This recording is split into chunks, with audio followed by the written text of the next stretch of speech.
Hi viewers, good evening అందరికీ. ఈరోజు మరి ఆంధ్రప్రదేశ్ క్యాబినెట్ సమావేశం జరిగింది. ముఖ్యమంత్రి గౌరవ్ శ్రీ నారా చంద్రబాబు నాయుడు గారి అధ్యక్షతన. మరైతే అందులో స్త్రీలకు ఉచిత బస్సు పథకం ఏదైతే ఎన్నికల మేనిఫెస్టోలో పార్టీ అనౌన్స్ చేసిందో దాన్ని ఇంప్లిమెంట్ చేసే దిశగా, అమలు చేసే దిశగా మరి ఈరోజు మంత్రివర్గం సమావేశంలో నిర్ణయం తీసుకోవడం జరిగింది. దానికి అనుగుణంగా rules and probabilities and conditions అన్నీ కూడా డిస్కస్ చేసి మరి ఇది ఇంప్లిమెంట్ చేయాలంటే ఎలా మీట్ అవ్వాలి ఈ డిమాండ్ని. ఎందుకంటే ఫ్రీ అనేసరికి ప్రతి వాళ్ళు they try to go by bus, they avoid the other ways of transport, especially the lower middle class and middle class population. They try for free buses.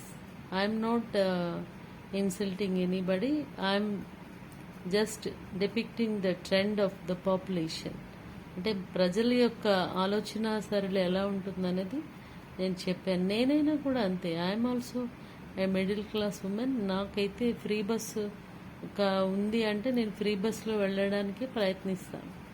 అట్లాంటప్పుడు మరి దానికి డిమాండ్కి అనుగుణంగా సప్లై కూడా ఉండాలి కనుక మరి ఆ బస్సులు ఎలా అరేంజ్ చేస్తున్నారు, ఎలా సమకూర్చుకుంటున్నారు, ఎట్లా సమకూర్చుకోవాలి, ఎంత డబ్బులు ఖర్చు అవుతుంది, రాష్ట్ర ఖజానా మీద ఎంత భారం పడుతుంది, ఇవన్నీ కూడా మరి నిర్ణయించుకొని తదనుగుణంగా ఆచరణాత్మకంగా ఈ పథకాన్ని మరి అమలు చేయాలి.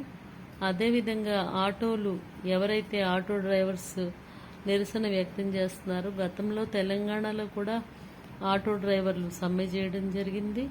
మా జీవనాధారాన్ని తీసేస్తారని చెప్పి గొడవ చేయడం జరిగింది. సో వాళ్ళకు కూడా ఏదో ఒక ప్రత్యామ్నాయంగా ఒక సొల్యూషన్ అనేది ఇవ్వాలి. వారికి ఏదైనా పరోక్షంగా ఉపాధి కల్పించడం కానీ, వేరే సెక్టర్స్లో, లేదంటే వాళ్లకు ఏదైనా నిరుద్యోగ భృతి లాంటిది ఇవ్వడం. గత ప్రభుత్వం ఆటో నేస్తామని చెప్పి ఇచ్చారు కదా, 15,000 ఇచ్చేవాళ్ళు ఆటో డ్రైవర్స్కి. అట్లా ఏదైనా నెలకి ఇంత అని చెప్పి వాళ్ళ ఫ్యామిలీ ఇప్పటి వరకు వాళ్ళ ఆటో నడుపుతూనే జీవించారు. ఇక మరి రేపటి నుంచి ఎవరు ఆటోలు ఎక్కలేని పరిస్థితిలో, ఈ షేర్ ఆటోలు, సర్వీస్ ఆటోలు నడుపుకోలేని పరిస్థితుల్లో వాళ్ళు ఎలా జీవించాలనే ప్రశ్న ఉత్పన్నం అవుతుంది. ఇట్లాంటి అనేక సందేహాలకు సమాధానాలు వెతకాల్సిన బాధ్యత రాష్ట్ర మంత్రివర్గం పైన, రాష్ట్ర ప్రభుత్వ పరిపాలనా వ్యవస్థ పైన ఎంతైనా ఉంది. కాబట్టి ఆ దిశగా ఆలోచిస్తారని, ఎటువంటి సమస్యలు లేకుండా మరి చూసుకుంటూ ఈ పథకాన్ని విజయవంతంగా అమలు చేస్తారని కోరుకుంటూ, all the best to Andhra Pradesh state government. Bye, good night. Like, share and subscribe Shyamla channel.